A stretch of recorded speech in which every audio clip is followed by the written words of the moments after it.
السلام علیکم ګرانو دوستانو. نن به زه تاسو ته د کرکټ په هکله باندې یو څو تازه او ډېر مهم خبرونه درکړم. چې خاص کر زه به تاسو ته وایم چې دغه د افغانستان لوبډله به کله اعلانیږي او نړیوال جام کپ ته باید افغانستان کرکټ بورډ کوم لوبغاړي اعلان کړي،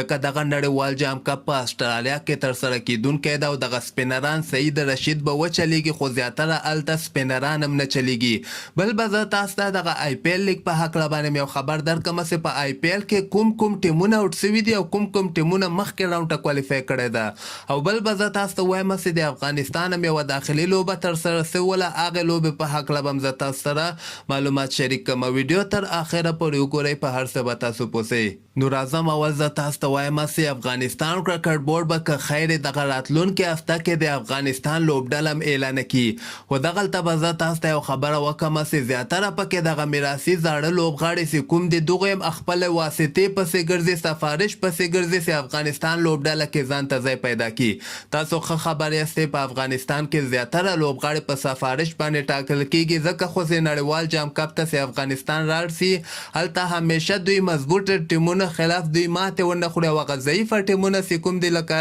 سکاټلند غوندې ټیم یا دوبۍ غوندې ټیم دغسې ټیمونو ته دوی ماتې ورکوي، خو زیاتره همیشه افغانستان په نړیوال جام کپ کې دغه مضبوطه ټیمونه خلاف یو لوب هم نه ده ګټلې. نو افغانستان کرکټ بورډ ته پکار ده چې دغه سفارشي لوبغاړي میراثي لوبغاړي باید د افغانستان سکواډ کې وانخلي. دغلته واضحه مثال تاسو مخکې د افغانستان په داخل کې باید هغه لوبغاړي واچي په سکواډ کې چې کوم په داخل کې ښځه لیدلې لکه ابراهیم زدران، عظمت الله عمرزی،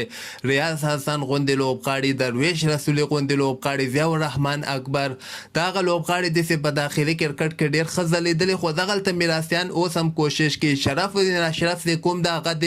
میرویس اشرف وراره ده که خورایه د هغه په میرویس اشرف باندې نازېږي. شرف پرفارمنس تاسو وګورئ چې بیخي په داخلي کرکټ کې صفر ده، نه بالر ده نه بیټسمین ده. مخکې خو به ښه داخلي لوبو کې به ښه ځلېده، انټرنیشنل کې خو بیخي د توره موږ نه ده کتلې، داخل کې به تیرو کلو کې ښه ځلېده، خو نن سبا تاسو داخلي لوبو کې د پرفارمنس وګورئ چې بالنګ هم د کار نه ده او بیټنګ هم چندانې پرزه نه ده. نو میرویس اشرف باید دغه لوبډله کې وانخلي، که دی خوارزاده هم ده که هر شی ده باید حقداره ته ورکړي، که نه نتیجه به تاسو مخې ته راسي په نړیوال جام کپ کې. او بل که نړیوال جام کپ موږ وګورو دغه په استرالیا کې ترسره کیدونکی ده، هلته افغانستان ته پکار ده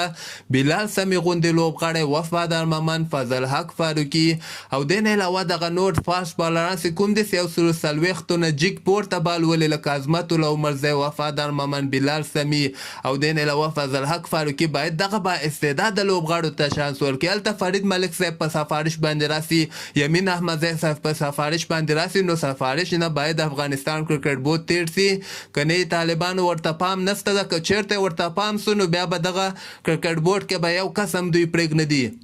بل به زه تاسو ته وایم چې نن هم په آی پی ایل کې دغه 40 لوبه چې کومه ترسره سوله دغه د ډیلی کیپیټل پنجاب کینګ سره لوبېدلي ول. اول بیټنګ ډیلی کیپیټل ترسره کړي، 160 رنزه ټارګېټ یې پنجاب کینګ ته ورکړی و. پنجاب بیا ونه څه کولی دغه ټارګېټ پوره کړي، 142 پورې رنزونه رسولي او ټول اورونه ختم سوي، 9 لوبغاړي موټ سوي دي. په 11 رنزو باندې ډیلی کیپیټل دغه مهمه لوبه په آی پی ایل کې ګټلې ده. نو دغه لوبې ګټلو سره پنجاب ټیم هم تقریبا آی پی ایل نه آوټ دي، یعنی داسې فکر وکړئ چې د پنجاب ټیم هم آوټ سو، کولکاتا نایټ رایډر هم آوټ سو، سنرایزرز حیدرآباد د فضل حق فاروقي ټیم هم آوټ سو. دغه پوینټ ټیبل تاسو وګورئ، په دغه کې ګجرات ټایټن دغه د رشید خان دوی ټیم ده چې دوی خو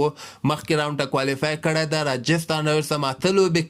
ګټلې دي، دوی هم بس تقریبا کوالیفای کړی. لکھنو سوپر جاینټ هم کوالیفای کړی ده.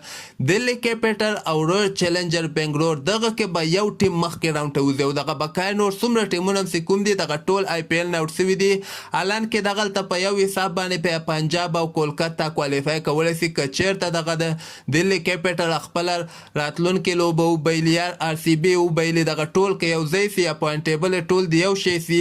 یو لمبر باندې دوی لوبې وګټي، بیا په رن ریټ باندې کیدی سي، یعنې ډېر کم چانس د مطلب کولکاتا نایټ رایډر او پنجاب کینګ ته چې مخکې راونډ ته کوالیفای وکړي. د نه علاوه به زه تاسو ته وایم چې د افغانستان هغه ګرین افغانستان ون ډے کپ چې کوم د نن پکې پنځمه لوبه ترسره سوله چې دغه لوبه به زه تاسو ته وایم چې نجیب زدران دوی ټیم ورنه ګټلې ده یعنی په دغه لوبه کې د شرف الدین اشرف دوی ټیم چې کوم د میوند ډیفنډر 115 رنز د ټارګټ د نجیب زدران دوی ټیم ته ورکړ هغوی بیا ډېر په اسانۍ سره دغه ټارګټ پوره کړی ده او په دغه لوبه کې ابراهیم زدران سلیزه وهلې ده یعنی ډېر زبردسته بیټنګ یې ترسره کړ دغه نه وروسته د چهارشنبې په ورځ باندې به خیر اخرنۍ لوبه ترسره کیږي او دغه لوبه د رحمت شاه دوی ټیم چې کوم دغه به د نجیب زدران دوی ټیم سره لوبیږي که چېرته د رحمت شاه دوی ټیم دغه لوبه وګټي نو بیا به فاینل هم دغه ټیم یعنی د نجیب زدران دوی ټیم به رحمت شاه سره په شلم مای باندې یعنی د جمعې په ورځ باندې به خیر دغه افغانستان داخلي لوبه فاینل ترسره سي او دغه نه وروسته به بیا که خیر د افغانستان لوبډله هم دغه راتلونکو لوبو چې زیمبابوې سره اول ترسره کیږي بیا آیرلینډ سره ترسره کیږي هغې نه وروسته ایشیا کپ او T20 ورلډ کپ لپاره به که خیر بیا د افغانستان لوبډله هم اعلانیږي نو همدغسې تازه خبرو لپاره تاسو دغه چینل هم در سره سبسکرایب کولی سئ